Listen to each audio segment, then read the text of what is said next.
17-ാം വയസ്സിൽ പീഡിപ്പിക്കപ്പെട്ട പെൺകുട്ടി. അവൾ ചെയ്ത തെറ്റെന്താണെന്ന് അറിയാമോ? തന്നെ പീഡിപ്പിച്ച മുൻ BJP MLA ആയിരുന്ന കുൽദീപ് സിംഗ് സെങ്കാറിനെതിരെ പരാതി പറഞ്ഞെന്നതാണ്.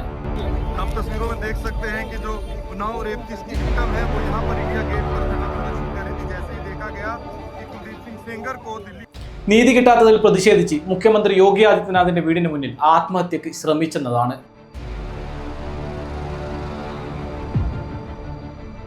പീഡന വിവരം പുറത്തു പറഞ്ഞ് സ്വന്തം പിതാവിന്റെയും 2 ബന്ധുക്കളുടെയും മരണത്തിലേക്ക് വഴിയൊരുക്കിയെന്നതാണ്. ഇപ്പോഴിതാ പ്രതിക്ക് പുതിയൊരു ഇളവ് കൂടി നൽകി അതിജീവിതയെ പാടെ അവഗണിക്കുകയാണ്. നടിയെ തട്ടിക്കൊണ്ടുപോയ കേസിൽ അതിജീവിത പറഞ്ഞതുപോലെ ഇനിയും എത്ര ഇരകൾ പറയേണ്ടി വരും നിയമവ്യവസ്ഥയിൽ വിശ്വാസം നഷ്ടപ്പെട്ടെന്ന്. സ്ത്രീകളെ ഭാരത് കാ ബേട്ടി എന്ന് ഓമന പേരിട്ട് വിളിക്കുന്നവർ അതിജീവിതയുടെ അവകാശത്തിന് കൊടുക്കുന്ന വിലയാണിത്.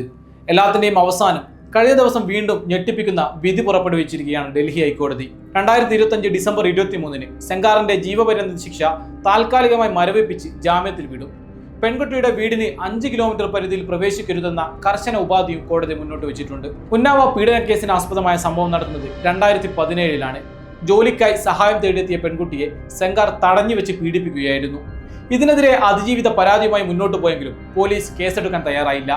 നീതി കിട്ടാത്തതിൽ പ്രതിഷേധിച്ച് 2018-ൽ പെൺകുട്ടി യോഗി ആദിത്യനാഥിന്റെ വീടിന് മുന്നിൽ ആത്മഹത്യക്ക് ശ്രമിക്കുന്നു. ഇതോടെ ഈ വിഷയം രാജ്യം മുഴുവൻ ചർച്ചയായി. ഇതിനു പിന്നാലെ സമ്മർദ്ദത്തിലായാണ് സെങ്കാറിനെ അറസ്റ്റ് ചെയ്യുന്നത്. പക്ഷേ കേസുകളുമായി മുന്നോട്ട് പോകുന്നതിനിടെ പെൺകുട്ടിയുടെ കുടുംബത്തിന് നേരെ നിരവധി ആക്രമണങ്ങൾ ഉണ്ടായി. കുട്ടിയുടെ പിതാവിനെ ജയിലിൽ വെച്ച് സെങ്കാറിന്റെ ആളുകൾ മർദ്ദിച്ച് കൊലപ്പെടുത്തി. 2019-ൽ പെൺകുട്ടി സഞ്ചരിച്ച കാറിൽ ട്രക്കിടുകയും 2 ബന്ധുക്കൾ മരിക്കുകയും അഭിഭാഷകനും പെൺകുട്ടിക്കുമടക്കം ഗുരുതരമായി പരിക്കേൽക്കുകയും ചെയ്തു. ഈ അപകടവും സെങ്കാർ ആസൂത്രണം ചെയ്തതാണെന്ന് ആരോപണമുണ്ട്. ഇതിനെ തുടർന്ന് കേസ് ഉത്തർപ്രദേശിൽ നിന്നും ഡൽഹിയിലേക്ക് മാറ്റുന്നു. 2019 ഡിസംബറിലാണ് ഡൽഹി കോടതി സെങ്കാറിന്റെ ജീവപര്യന്തം തടവ് ശിക്ഷ വിധിച്ചത്. കൂടാതെ പെൺകുട്ടിയുടെ പിതാവിന്റെ മരണവുമായി ബന്ധപ്പെട്ട കേസിൽ 10 വർഷത്തെ തടവ് ലഭിച്ചു. പക്ഷേ സെങ്കാറിന്റെ ജീവപര്യന്ത ശിക്ഷ താൽക്കാലികമായി മരവിപ്പിക്കാനും ജാമ്യം നൽകാനുമുള്ള കോടതി വിധി വലിയ പ്രതിഷേധത്തിന് കാരണമായിട്ടുണ്ട്. എങ്കിലും മറ്റൊരു കേസിൽ ശിക്ഷ നിലനിൽക്കുന്നതിനാൽ സെങ്കാർ നിലവിൽ ജയിലിൽ തന്നെയാണ്. ഹൈക്കോടതിയുടെ ഈ തീരുമാനത്തിനെതിരെ പെൺകുട്ടിയും കുടുംബവും ഡൽഹിയിൽ പ്രതിഷേധം തുടരുകയാണ്. തങ്ങളുടെ സുരക്ഷ പിൻവലിച്ചതായും നീതിക്കായി സുപ്രീം കോടതിയെ സമർപ്പിക്കുമെന്നും പെൺകുട്ടി വ്യക്തമാക്കിയിട്ടുണ്ട്. പ്രതി പുറത്തിറങ്ങുന്നത് തനിക്കും കുടുംബത്തിനും സാക്ഷികൾക്കും വലിയ ഭീഷണിയാണെന്ന് അതിജീവിത വാദിക്കുന്നു. നേരത്തെ നടന്ന വാഹനാപകടവും പിതാവിന്റെ മരണവും ചൂണ്ടിക്കാട്ടി തങ്ങൾക്ക് നൽകിയിരുന്ന CRPFന്റെ സുരക്ഷ പുനഃസ്ഥാപിക്കണമെന്നും അവർ ആവശ്യപ്പെടുന്നുണ്ട്.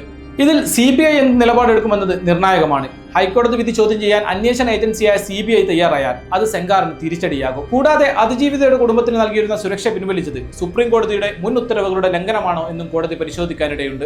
ഇന്ത്യാഗേറ്റിന് സമീപത്ത് നിന്ന് പ്രതിഷേധിക്കുന്ന പെൺകുട്ടിയെ പോലീസ് ബലം പ്രയോഗിച്ച് നീക്കിയതിനെ കുറിച്ച് BJP മന്ത്രി രാജ്ഭർ പരിഹാസത്തോടെ അവരുടെ വീട് ഉന്നാവയിലല്ലേ എന്നാണ് പ്രതികരിച്ചത്. ഇതുപോലുള്ളൊരു കേസിൽ കുറ്റവാളിക്ക് ജാമ്യം ലഭിച്ചാൽ ഈ നാട്ടിലെ പെൺകുട്ടികൾ എങ്ങനെ സുരക്ഷിതരായിരിക്കുമെന്നാണ് അതിജീവിതയുടെ പ്രതികരണം. രാജ്യത്തെ കേസുകളിൽ പണമുള്ളവർ ജയിക്കുകയും പണമില്ലാത്തവർ തോൽക്കുകയും ചെയ്യുന്നുവെന്നും അതിജീവിത ആരോപിക്കുന്നുണ്ട്.